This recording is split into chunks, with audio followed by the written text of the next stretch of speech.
Okay.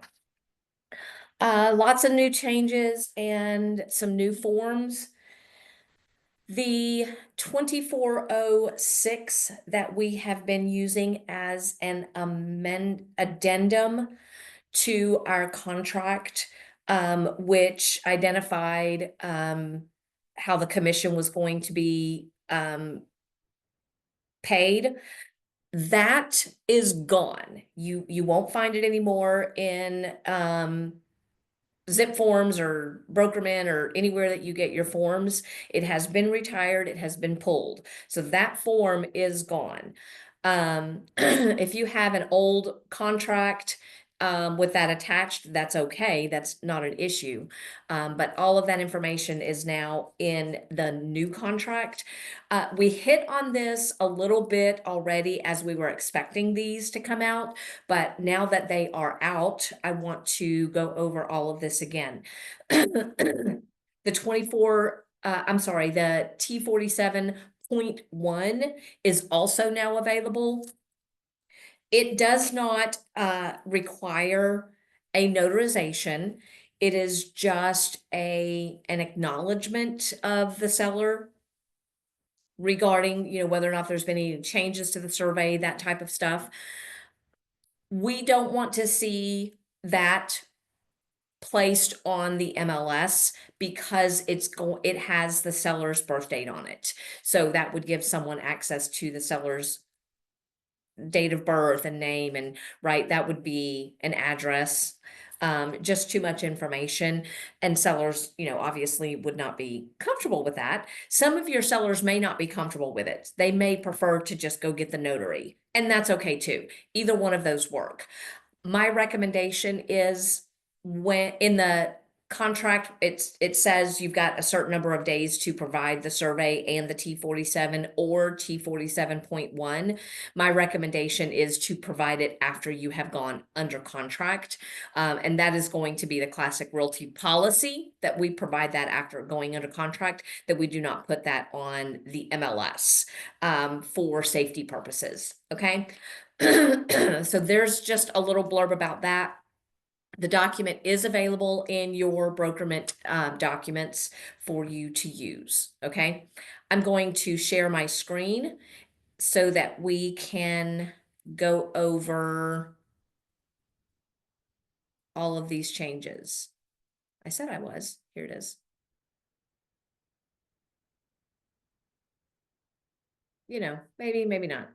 Okay, we're going to stumble on this one for a second, because why not? Okay, here we go. This is your new contract. Can everybody see my screen? If you have questions, just unmute yourself and blurt it out, okay?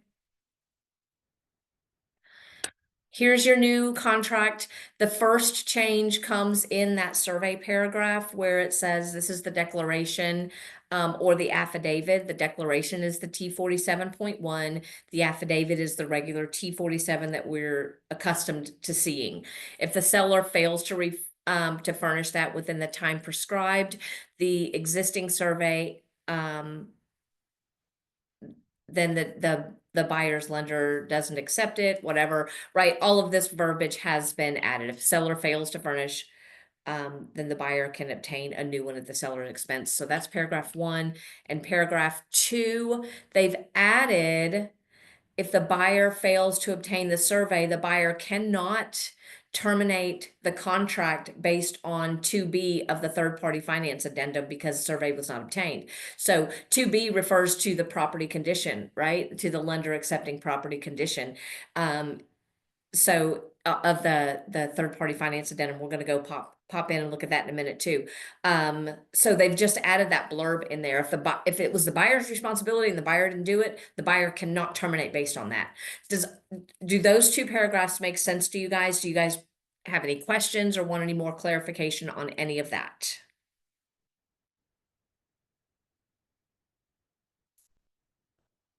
Okay. Moving on.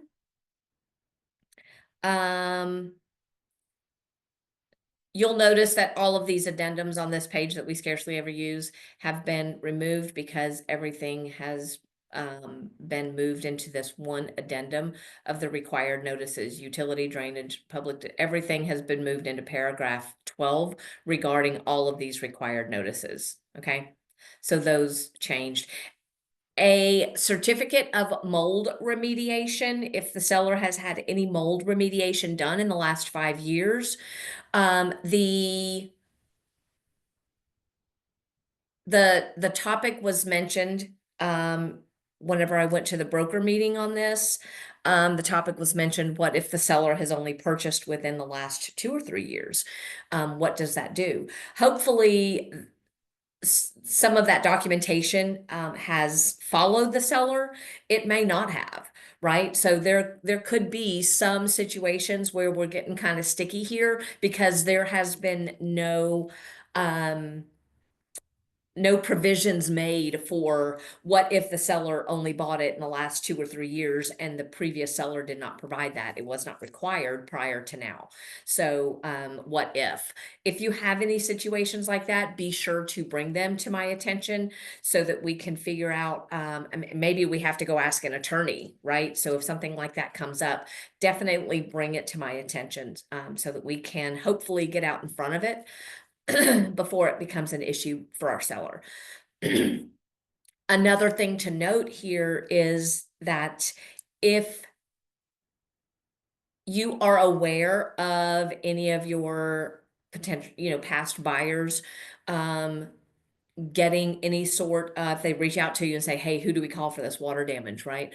If you're aware of them getting any of that information, we've got to let them know kind of ahead of time to keep that information.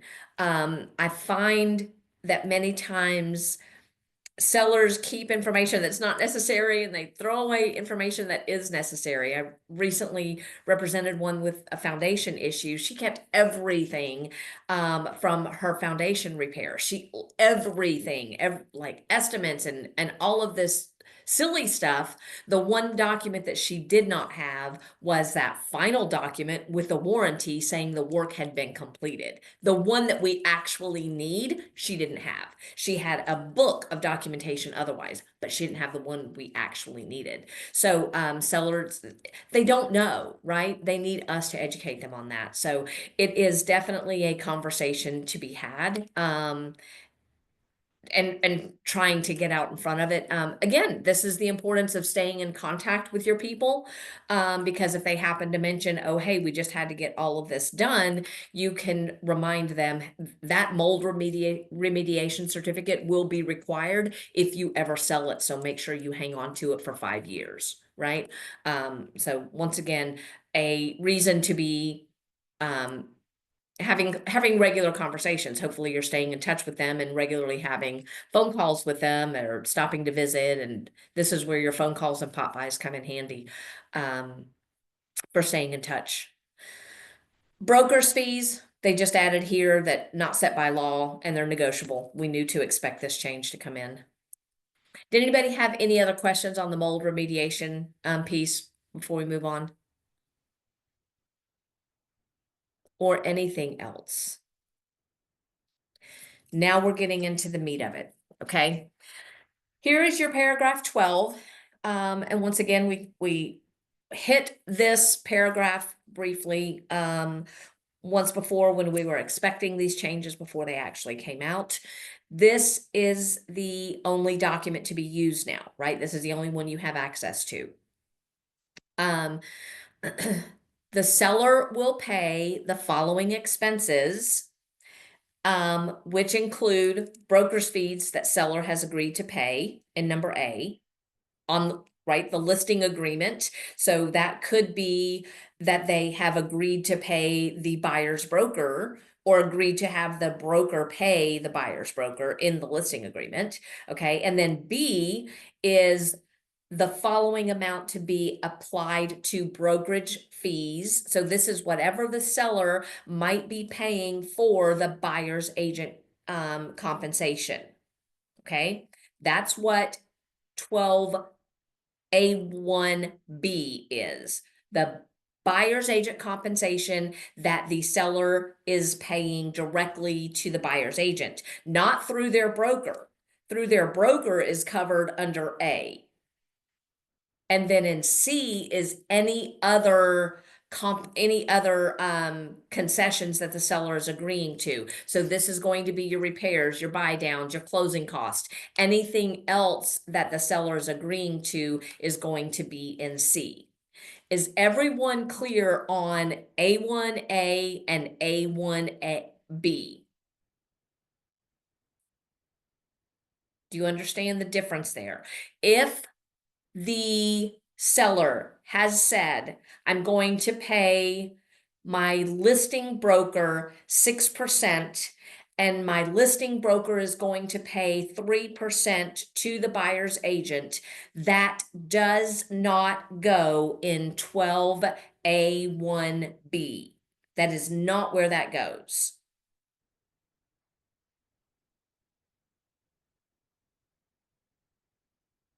But Everybody, that's why you don't need the 2406 is because in 121A, it has the broker's fees that seller agreed to pay, correct? correct. And Okay. 12A1B is now if the seller in their listing agreement, they said, I'm only going to pay my listing broker this 3%, 2%, whatever you guys agree to, and I'm going to pay the buyer's broker. I might agree to pay the buyer's broker directly, right? And so that is then negotiated.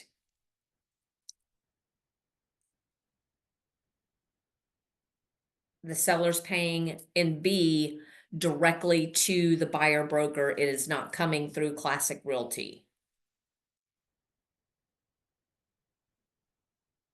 And yes, this is why 2406 is no longer needed.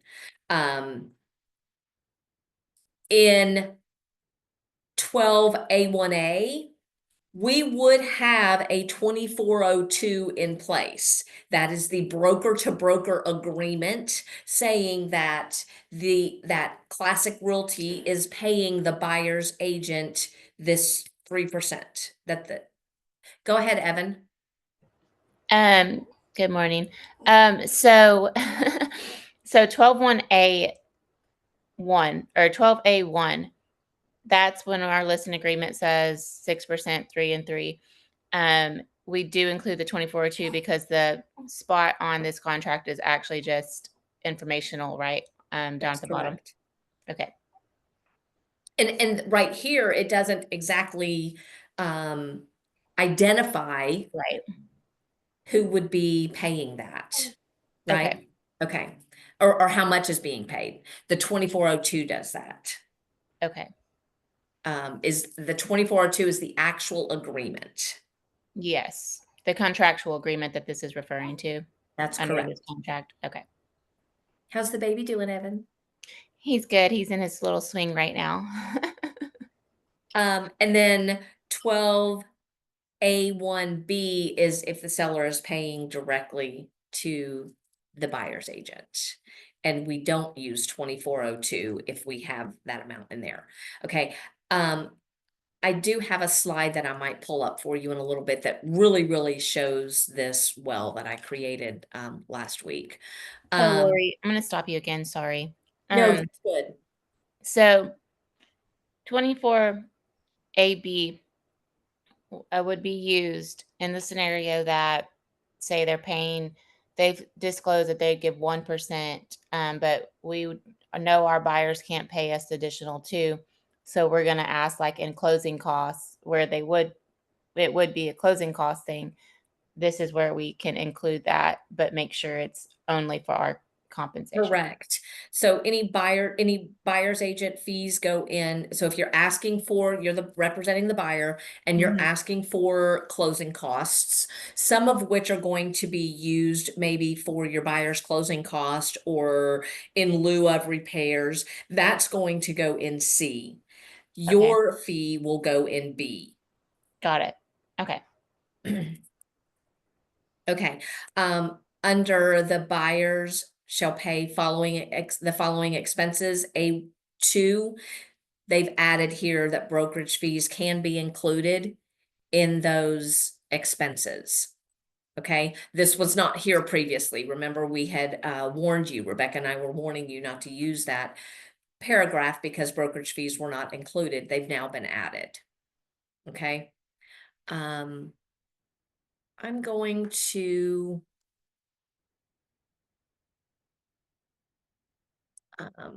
let's go down here. I'll pull that up in a little bit. Let's go down here to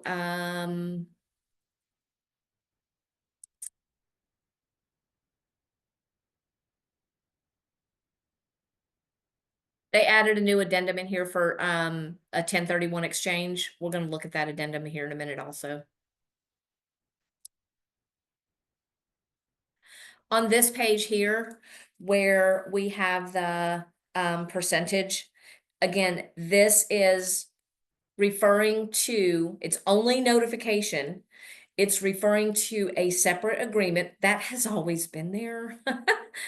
Previous to a separate, pursuant to a previous separate agreement.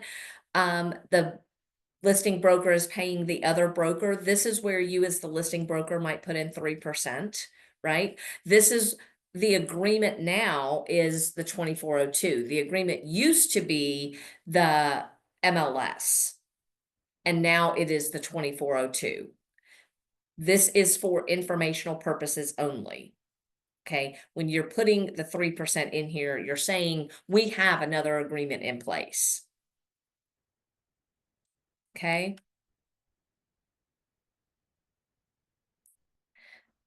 The thing to note is that there could be a percentage here, say 1% down there. There could be 1% up here in paragraph 12A1B. And then on your DA, there could be another percent. Like if 3% is showing on the DA and there's 1% being paid on page 10, and 1% being paid here in paragraph 12, the other percent will be taken out of buyer's closing costs. Does that make sense? Does everybody see how that can stack up? Yes. I wonder if title companies are having trainings on where to look for all this money. Hopefully. If not, you'll be training your title person, right? Mm-hmm. Okay. Let's look at this third-party finance addendum because it got adjusted as well. In the buyer approval, it says the buyer, the contract is subject and to the buyer attaining approval. There's a new requirement here that the buyer can terminate the contract after, 14 days of the effective date by giving the seller notice of termination and a copy of the statement from the letter from the lender setting forth the reason for the lender's determination. Lori, I don't mean to interrupt, but we can't see the third party financing addendum. I'm sorry, I can't hear you. Say again? We can't see your third party financing addendum. Oh, All well, I I can wonder see why is it paused. the 1 through 4. Okay, I don't want that. I'm gonna stop share and I'm gonna reshare. Why did you do that to me? That was not fair of you. Thank you. Can you see it now?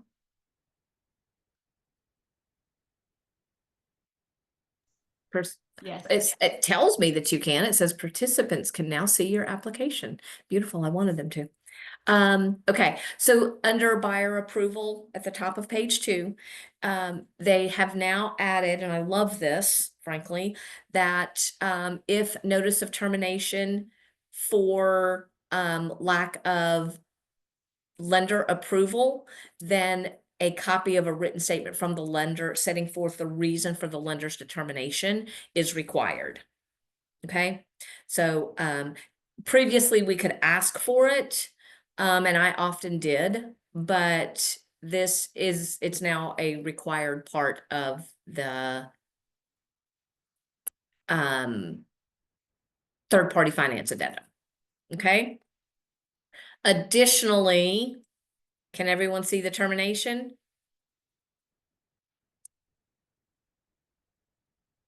Somebody tell me. Yes. Beautiful.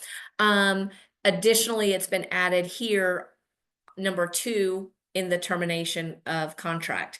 Buyer has delivered to seller lender's written statement setting forth the reason for lender's determination. Okay? They misspelled that word. That should be have a TH on the end of it. Okay? Now, any questions on that? That one's kind of plain and simple. Just want you to know it's there. So you can better protect your sellers and know what your buyers are required to do, right?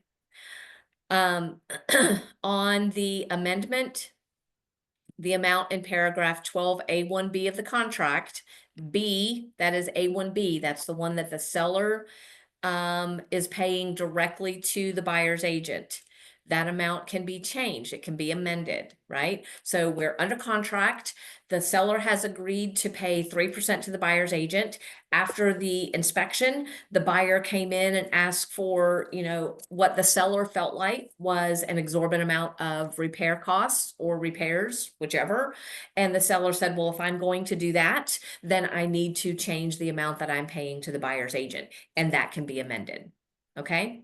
Or perhaps the seller said, I'm going to only pay your agent 2%. And then the buyer came in and said, well, instead of that, instead of doing these repairs, pay this extra to my buyer's agent so that I'll have the extra money to take care of the repairs myself. That could be a thing as well, right? So it could actually increase. Does that make sense? Different ways that you can negotiate that. Okay. I have a question on that. Yeah. Go ahead. But that doesn't cover the B or C, doesn't cover if they like say their listing agreement was 6%, 3%, like the top one that was covering 12.1A. Correct. So like if they chose to do another listing agreement where that changed, it's not covered in this paragraph or in this document. You would need a 2402. Okay, so they would, You okay. would need to do a new 2402. And there's not an amendment for the 2402. Okay. We just do a new 2402 and the latest date stands. Okay. And we can't do another 2402 until the seller has amended that, right? So that would be our ethics say that we're not allowed to change that after we're under contract. So that would be a very, those would be very difficult conversations to have. And we would need to make sure that we had everyone in 100% full agreement on that before we make any changes to even the listing agreement.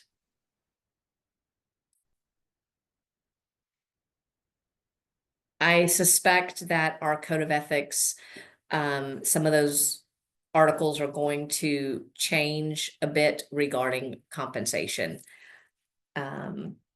With all of these changes, I suspect. Dang, I feel like they should have changed in November, but maybe they haven't been brought forward yet. Okay, let's see, termination we covered. Backup contract. This addendum has been expanded to include what was understood and the way that we have always taught and been taught to use the backup addendum. This now puts it in writing as to how it's to be used. We have always taught and been taught that we are to still submit earnest money and option money and all of that when a backup contract was agreed upon. However, it was never in the addendum for the backup contract. And so now that has been added, okay? The buyer will deliver the earnest money and option fee as provided by paragraph 5 of the backup contract. The buyer will deliver additional earnest money, on the effective date of the backup contract. So when this one becomes primary, right? Which is typically the way that we always see that happen. If it falls on a Saturday, Sunday, or holiday, then it's going to be the next business day, right? And then C mentions that the escrow agent receives under paragraph A2 of this addendum, anything will be applied to the additional option fee and then to the earnest money. So that's the way that funds will be applied.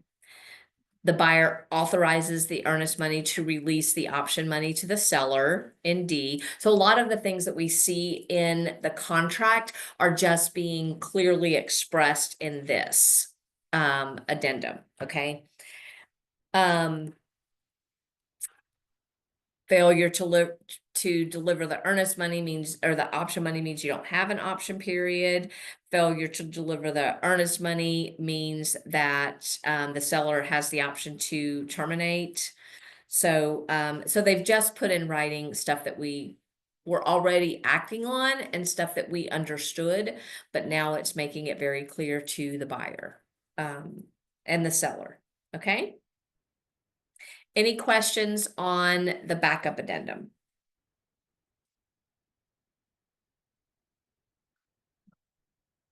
All right, we have a couple of issues going on with property management. No, that was not that. I needed to make sure I didn't need to take that call. And Myra's husband, or Myra's uncle passed, so I'm having to step in her place. Wear two hats. Okay. 1031 exchange addendum. We've never had this one before. It is a brand new addendum that's been created. Just note, putting in writing to the seller and buyer. We have often put in special provisions that the buyer was going to use funds from a 1031 exchange.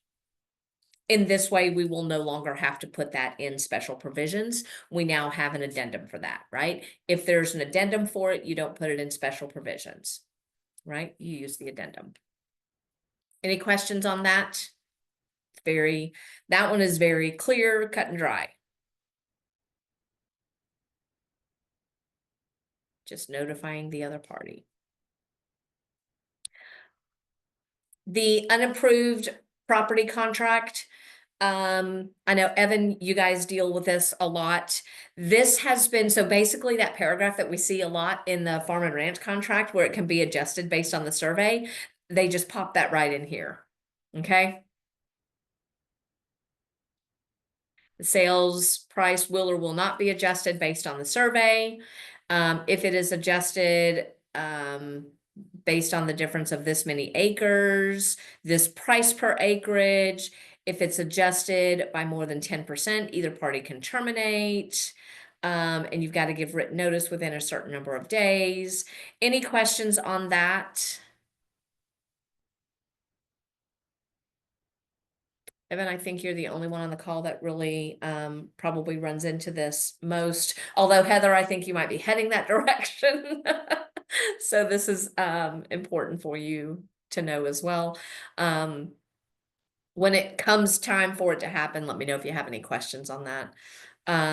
Geothermal has been added. I kind of skipped over that. It's in the 1 to 4 also, that it's been added to your leases paragraphs.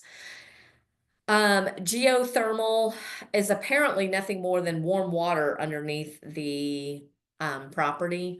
So it's just adding a natural resource lease for geothermal leases. Okay. All right. No other questions on that.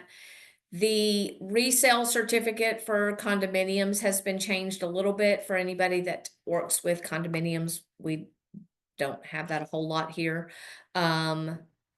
And they've just literally changed a little bit of wording in there. Nothing significant, as you can see, has really changed. Just a little bit of wording, just so you know that, hey, there's a little wording change on that. Okay, discussions, potential problems that you see. Anything else on that that you guys want to discuss? Everybody's perfectly clear. It's going to be easy breezy then.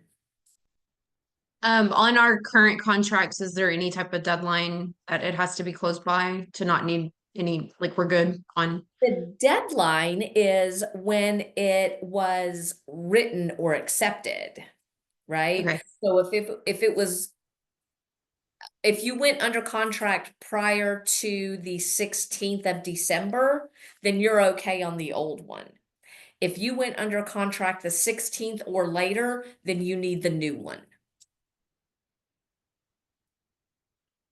So here's where it comes in. If anybody was started negotiating this contract on the 15th, but you didn't get agreed upon until the 16th, then you had to start a new contract. Right?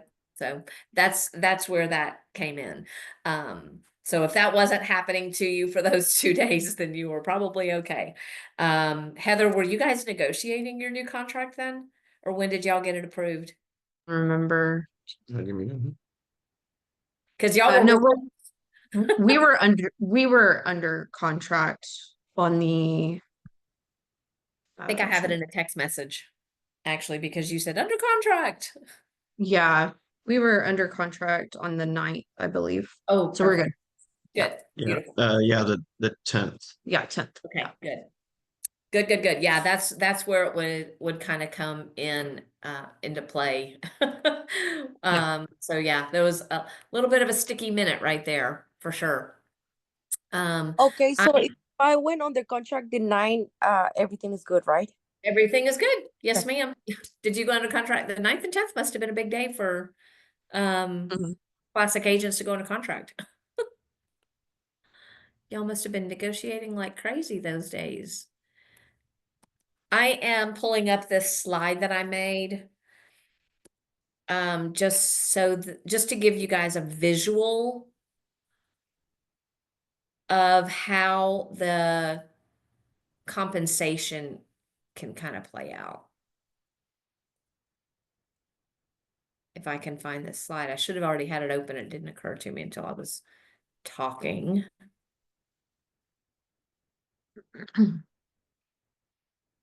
Um,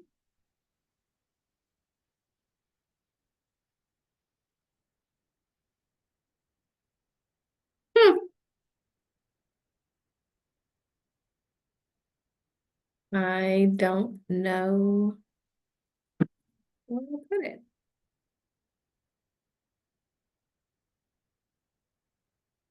I'll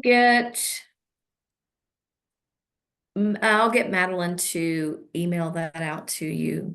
Dang it, I thought I had it right here in my instructor stuff, but I am not seeing it.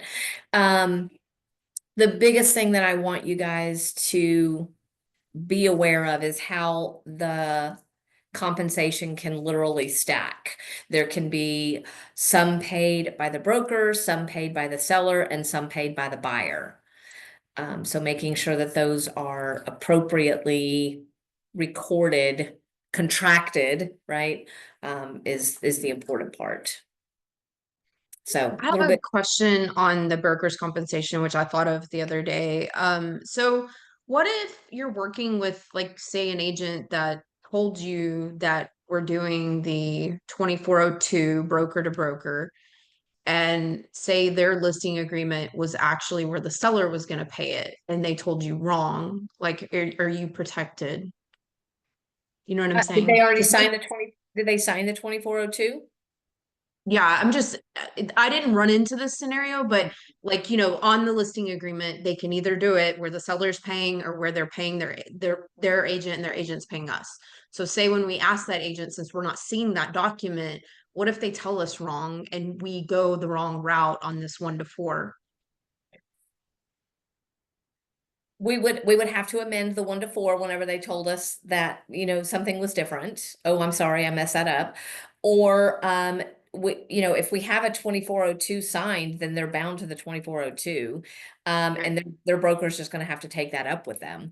Okay. So, from the listing side, pay close attention to that. And make sure that you're getting it right before you send out that document or before you sign a document. But because the listing agreement is confidential between the listing agent and the seller, the buyer's representation agreement is confidential between the buyer's agent and the buyer, right? So we don't have anything other than we are ethical and telling the truth because that is what is required of us. That's all we have to go on is we've got to trust each other. Just like if an agent came up and said, hey, we're in multiple offers, submit your highest and best, right? That's confidential information. We can't ask to see the other offers. All we can do is trust that that agent is being truthful with us.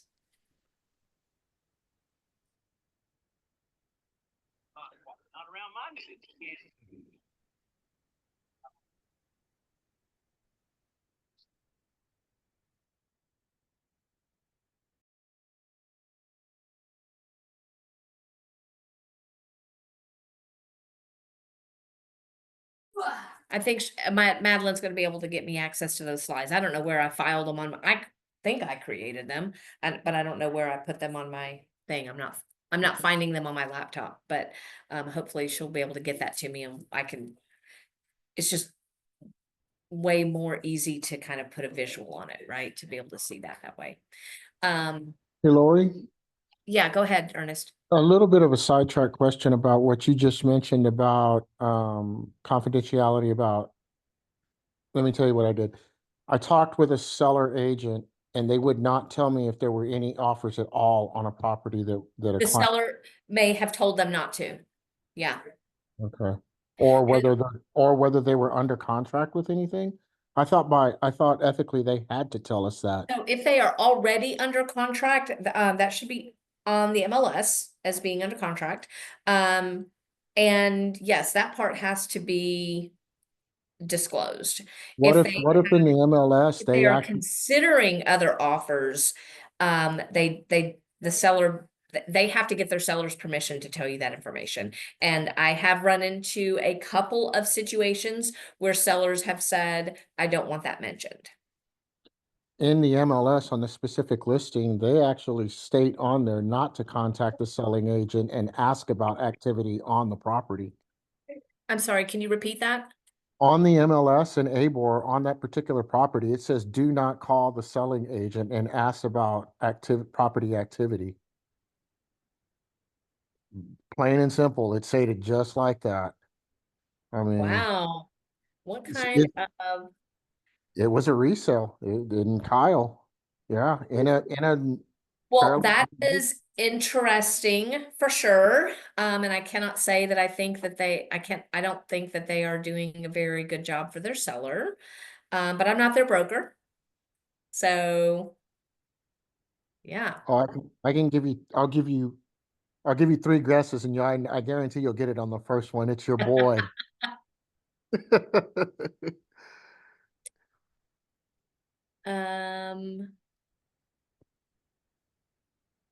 Okay. Here we go. I'm going to share this little slide that I made. And if I'm not mistaken, this was posted to my instructor page. It's posted everywhere. I mean, it's on YouTube, in the trainings playlist, it's on your instructor page. It got sent out in several Classic Connections. Okay, It was good. in the latest one too. It's like a tiny little video and everything. So you guys have access to this in multiple places. If you need it sent to you directly, let us know and we can absolutely do that. But let me make this bigger so that And you I can can also see send it a better. slideshow. I mean, the video is everywhere, but if we want to Yeah. send the slideshow also. So here you go. This kind of just gives you a little bit of a visualization here. Compensation can be stacked. Everything must be in writing. Page 10 would indicate that the listing broker and the buyer broker the listing broker is paying a certain amount to the buyer broker. And a 2402 has been signed. That's what page 10 of the contract does. Paragraph 12 of the contract adds that the seller is going to contribute a certain amount to the buyer's what the buyer is obligated to pay their agent. Okay. And then a CDA could potentially, oops, sorry. Well, why did it do that? Oops, there it goes. A CDA could potentially indicate more than those two amounts is required. And if that's the case, then it's up to the title company to take that out. And it would be charged to the seller. Or to the buyer, my bad, to the buyer. Be clear. Okay. It's going to take a little bit of extra thinking on our parts to kind of get used to all of this. Maybe a little bit more focus as we get used to kind of pulling all this together from all different directions now. Okay. But commercial guys have been doing this all along. It's totally doable. If they can do it, we can do it. Hey, real quick on the classic connections, I didn't get the last two.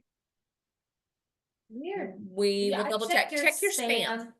I would say that a lot of this stuff is getting sent to spam nowadays, including the Google Meets and stuff, so I would definitely check Your spam. because And the list has not been changed. Like, I do not make any changes to like Okay. who it gets sent to.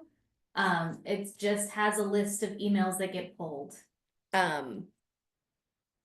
Okay, we'll double check on our end, but yeah, check in your spam and see if Okay. for some reason it decided it wanted to go there. You might have to tell it not spam. Yes. Google changes their algorithms all the time. Okay. Anything else?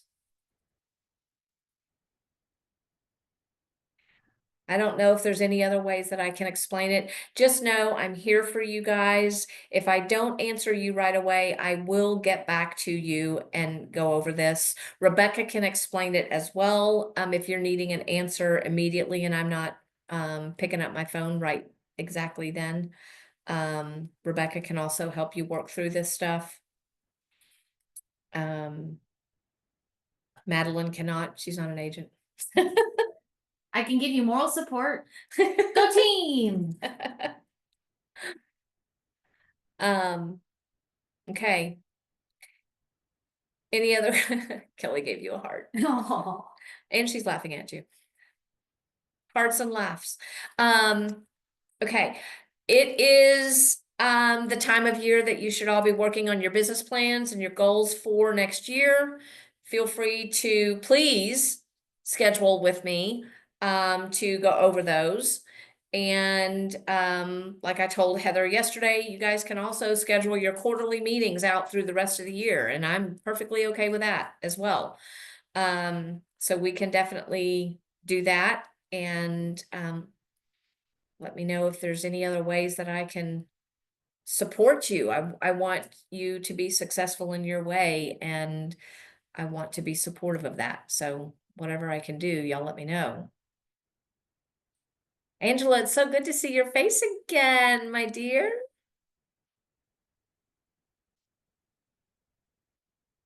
Are the babies out of school now? I say babies, they're not babies. My big babies. Yes, they're out. We actually got out pretty early last Friday, so it was really nice. Which Nice. keeps me busier, of course. Right? Yeah. But yeah. 3 meals to prepare instead of just 1 or 2. Yeah. Yeah. Yeah. All right, guys. Okay. Thank you. Yeah, I'm here for you. Let me know what I can do for you. It's good to see you, Brianna. Her cool sunglasses. It's very bright. All right, guys. Y'all take care. Holler if you need me. And I'm here. I'm here doing what I can. Thank- Okey-doke. And I'm headed to the Bailey house because they're eating over there. I see him getting in the fridge. Hey, Lori, I was gonna tell you, I got with Jessica and we created that Bastrop River Walkers and got shirts made and we're gonna start it. So yeah. 40 people interested. Yeah, we have 40 people interested in the first event so far. I mean, I don't think they'll all come, but anyway, exciting. Yeah, y'all are just gonna take over downtown Bastrop, aren't you? Yeah. Woohoo. Nice, I love it. That is amazing. That is absolutely wonderful.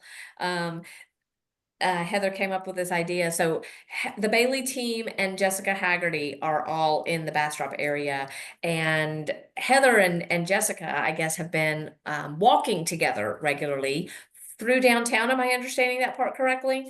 And so Heather came up with this idea yesterday to kind of incorporate the community. Like, are there other women that want to, walk with them? Us girls, we like walking. It keeps us in shape, and so anyway, so now they've created a group where they can do this, but that's going to be some very, hey, Pooh Bear. Was that Pooh This Bear? Winnie. Winnie. I think that'll give them some more community connections, right? As they a way to increase their databases too. So it's a good idea. That was a really good idea. So if you guys want to take their idea and use it in your own communities, there you go. Sharing ideas. So anyway, okay, guys. Everybody have a Merry Christmas. Seems that we are really picking up on some contracts here lately. So congratulations to all of you on that. And looking forward to a very successful 2025. Doke. All right, guys. Take care. Holler at me if you need me. Thank you. Have a Merry Christmas. Yes. All right. Talk soon.